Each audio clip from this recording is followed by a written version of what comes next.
Hello, everyone. Welcome back to another episode of Coach's Corner. I am Coach Carter from Coach Carter Fishing and Outdoors. This is our co-angler series. This will be episode 3 of 6.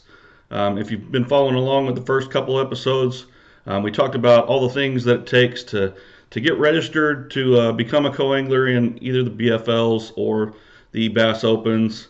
And in this second episode, we talked about a lot of the protocol and the etiquette that you need to think about when you're fishing on another man's boat. So this episode, we're going to talk about some of the must-have equipment that a co-angler needs to have with them for tournament fishing. So we're just going to tonight go through the list. We'll talk about them just a little bit, and then just kind of, again, peering ahead, episode 4, we're actually going to pull my tournament bag in, and we're going to go through it a piece at a time. I'm going to show you what I'm carrying. It has not been cleaned out since my last tournaments. I actually fished a couple this weekend. Took a few days, ran up to Kentucky, spent Thanksgiving with my mom and dad, and got to fish a couple tournament days with my good friend Robert Gibson out of Richmond, Kentucky. We fished the Black Friday tournament on Lake Cumberland and the Thanksgiving Buddies tournament on Saturday on Lake Cumberland as well. But we'll talk about that more in another episode. Just kind of catching you up with where we've been and what we've been doing. So getting back to this episode, the things that you need to have as a co-angler for tournament fishing. So number 1, got to have it, a proper tackle bag with a reasonable assortment of tackle. What I mean by that, you want a bag that's easy to handle, that's not taking up a humongous amount of space. Now, I've seen guys carrying nothing more than the size of a lunch bag, which is hard to get the equipment that you need into that. And then I've seen guys carrying a body-sized duffel bag, and there's no way that that's going to be easy to deal with the limited space that you've got on these bass boats. The ideal bag, and I'll show you a couple examples, the ones that I own, a backpack-style tackle bag that'll hold a good assortment of equipment that will actually stash in one of the rear compartments on a bass boat or sit in the floor next to your feet without taking up so much space or being so clumsy that it's just constantly in the way, right? When I talk about a reasonable assortment of tackle, you need to have a good enough variety, right, that you can fish topwater, that you can go deep, that you can crank, that you can finesse. You have to have a good assortment so that you've got all your bases covered. But you do not have to have every color of every item that they have in the bait and tackle store. All right? I would challenge you to limit yourself to 4 or 5 colors that everybody knows works. All right? If you've got your black and blues, you've got your chartreuse and white, you've got your browns, you've got your green pumpkins, and you've got a red or orange craw, you've got it covered, right? Those are going to be appropriate for most of the conditions that we see. So you don't have to have every single color. Now, keep in mind that certain areas at certain times of the year may warrant carrying something special. Now, typically, like I just spoke about being on Lake Cumberland this past weekend, Lake Cumberland is one of those places, I don't know why, but bubblegum pink or some variation of pink tends to work well on that lake for some reason. So if I'm carrying something extra, that may be the color that I go to. And I know like Douglas Lake in Tennessee, guys swear by that fire craw orange. And like I say, there's going to be regional things that really work well that you got to take in mind. But you don't need everything hanging on the hook at Bass Pro Shop to go out there and fish. The simpler that you can make your day, the less you're going to confuse yourself or second guess yourself throughout the day, right? It's going to just make your life easier. The next thing I would say is a must-have. Rain gear or cold weather gear that is appropriate for the conditions, right? It's real simple to get on weatherchannel.com and see what to expect for a day on the water. If it's going to be 20 degrees, 30 degrees, which at Lake Cumberland one day it was like 24 degrees when we launched, you know that's going to be a cold run in the morning. So having enough layers on to cut that wind out and keep yourself warm, it's going to be a necessity. right? And if there's a chance of rain, if you don't have your rain equipment, it's a guaranteed chance, right? If you're carrying your rain gear, may or may not rain. But if there's a chance of rain, you need to have that rain gear with you, right? Because there's nothing worse than being soaking wet to the skin and out there trying to still make a good day of it on the water, right? So appropriate gear for the conditions that you expect to be in. That being said, when you're on the run, when that rain's coming down, having goggles or a face shield, some guys like to run the save face, that's kind of a necessity, because when you're running across the lake and it's pepper and rain, it feels like needles in your face. So being able to protect yourself, also keeping your eyes clear so that you can help your boater watching out for floating debris. A lot of the times we get trash on the surface. We had a lot of high water conditions this past summer, and there was a lot of trees and broken limbs out in the water, and the best we could do, we still dinged a couple props and ran over some pretty nasty logs. So you need to be able to help watch for that stuff when your boater's trucking along there, and help point some of that stuff out. But you can't do that if you can't see. And if you're not wearing goggles or a face shield and keeping that rain out of your eyes, you can't see. Some guys will run a motorcycle helmet. That's not my favorite thing to do. One, they're bulky, they're a little bit clumsy, and the last thing I want to think of if I'm going in the water is trying to get a helmet off my head. Because I'm pretty sure, not the greatest swimmer in the world, if I go in with a helmet on my head, I'm drowning. Just being simple, I don't have any faith that I could keep my head up and get that thing off without sinking to the bottom of the lake. That being said, right, the next piece of equipment you need to have is your personal flotation device, right? Now this can be a normal life vest, or it can be the inflatable type. I prefer the inflatable type. I run a Mustang. I know there's several guys that run the Bass Pro brand or an Onyx. It doesn't have to be a real expensive one. Like I say, my Mustang is one of the higher end ones, but I got it on sale. I'm not trying to break the bank, but it works really well. The thing I like about it is if we're running and gunning, we're running the banks at a very fast pace, I can actually fish with mine on. It's not too clumsy where I feel like it's in my way. So rather than keep taking it on and putting it on, taking it off, I'm able to leave it on and fish all day. And that way, when we're ready to move, my boater's not waiting on me to get saddled up with my life vest. Just keep it on and we plug along. Now, if you're fishing slow, obviously it's just nice. Pop it off, lay it in the seat. It's there if you need it. But like I say, if you go with one of the smaller inflatable types, you can fish all day with it and it really doesn't get in your way. The next item you need to have, some type of scissors or line cutter, line snip. When you're tying leaders or putting hooks on, being able to get those tag lines cut and get out of the way. Now, typically your boater's going to have that stuff, but if you've got your own set, you're not constantly asking him and interrupting him or trying to search for where he keeps them on his boat. Just have your own set. Like I say, the big thing about that is just don't leave him laying in his seat, right? You don't want to puncture his seat, do damage to his boat. But having them available for your use is kind of a necessity.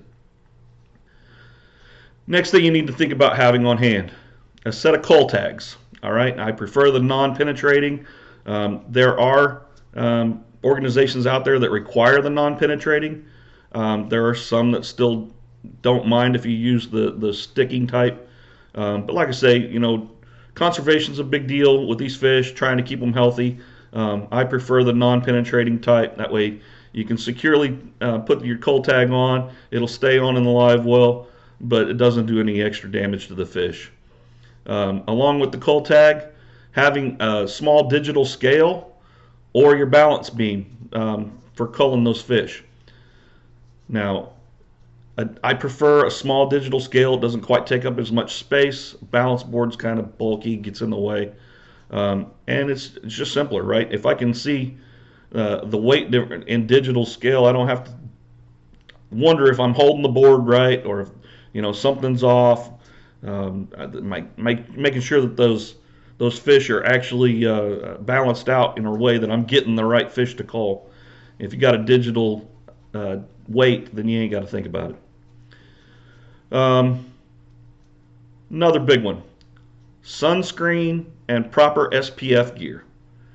All right, it's very easy to get out there and get going on your fishing day, and before you realize it, the sun's been up 2-3 hours. You haven't thought about it. Now you're noticing that your skin might be tingling a little bit. You're already sunburnt. It is too late to think about it now. So having sunscreen, put that on early so that you don't have to worry about it. If the sun gets up, you can always reapply. Or having good proper SPF gear to keep your arms covered, keeping the gloves on so your hands will absolutely burn up. They're exposed all day long. And you don't think about that, but skin cancer it's a bad deal, and there's a lot of it in my family, so I've been trying to be very careful about getting too much sun exposure. And it doesn't have to even be that sunny, guys. When it's overcast and there's a lot of clouds in the sky, those UV rays are still beating you up. So even on the days when there's a lot of clouds and there's not a whole lot of sunshine, you still need to think about having that sunscreen and having your gear on to block out the UV rays, because you can get burned up without even thinking about it. And some of the worst sunburns I've ever gotten in my life was actually on an overcast day. And it was just because of that. I wasn't thinking about the sunburn. Another thing that you need to think about, and hopefully you don't need it too often, but if you do, you need it. You got to have it.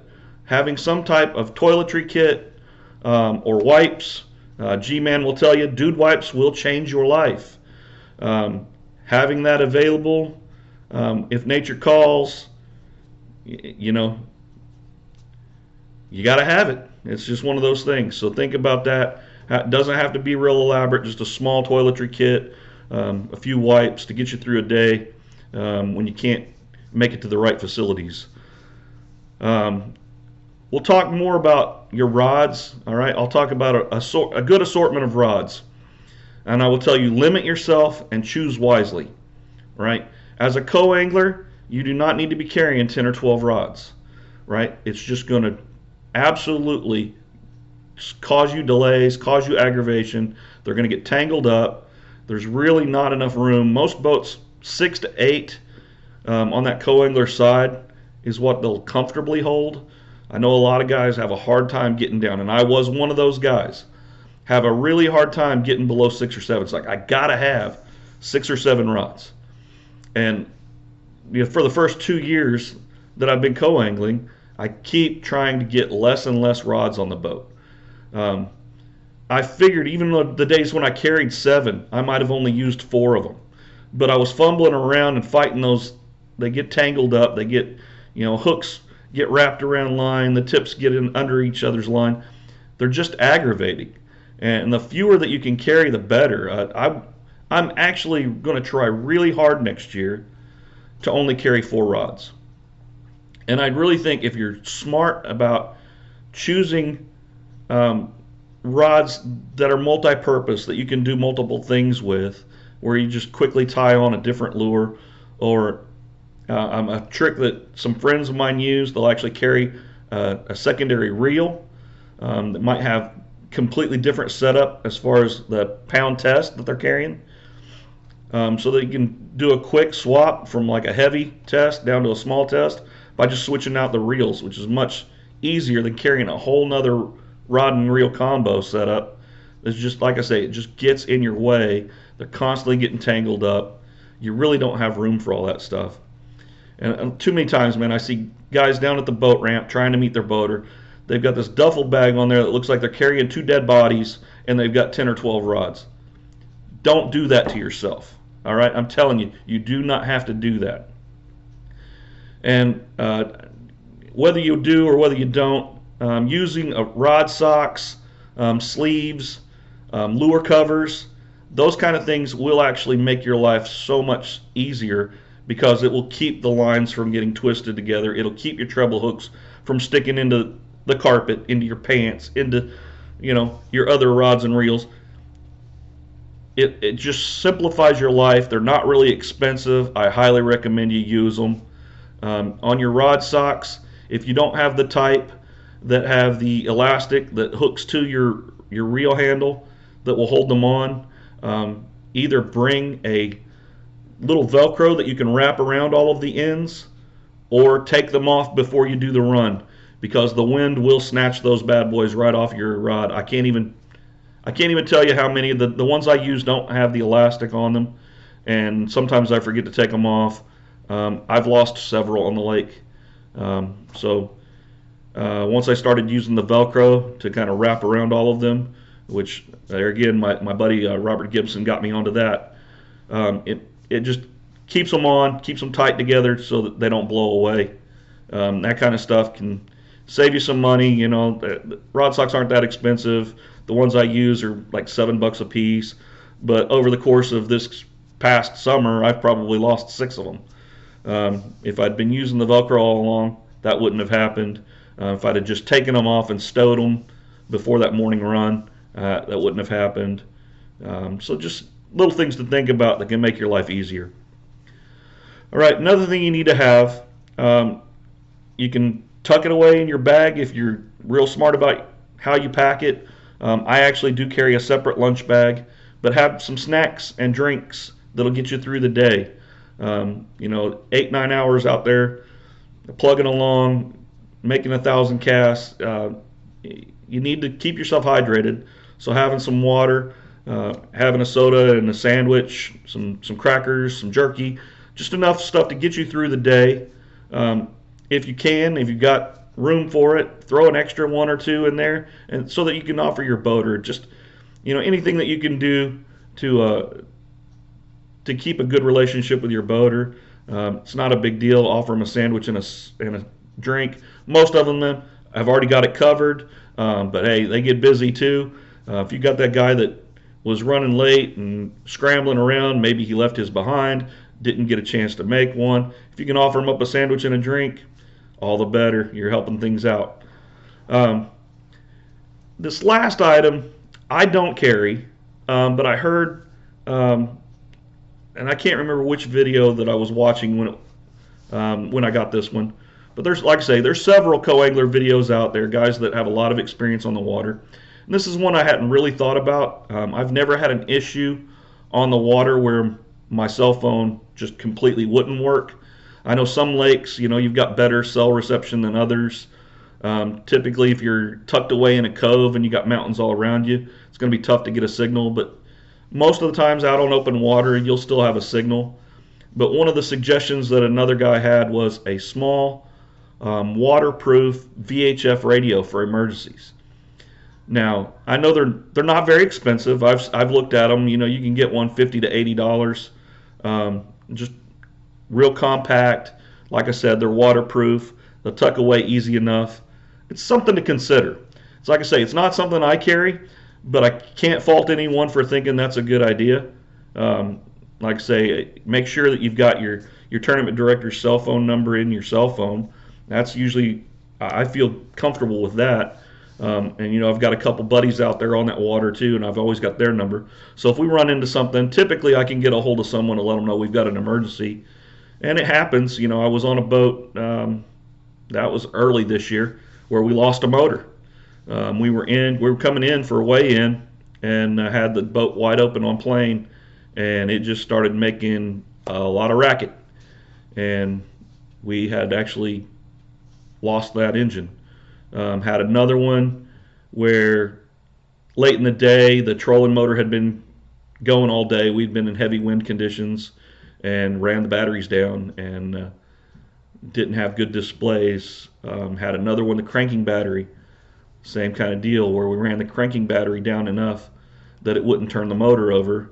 And in that case, we had to disconnect one of the trolling batteries and kind of jumper it to get started and get going again. But kind of what I'm getting at is emergencies out on the water, they do happen. I've come in 2 tournaments out of my 25 that I've done, come in on 2 of them on the end of a rope because the boat was done. So don't think that things like that don't happen. I've seen other guys run up on sandbars. We've had guys drop boats off the trailers. on the ramp because of icy conditions, slick conditions.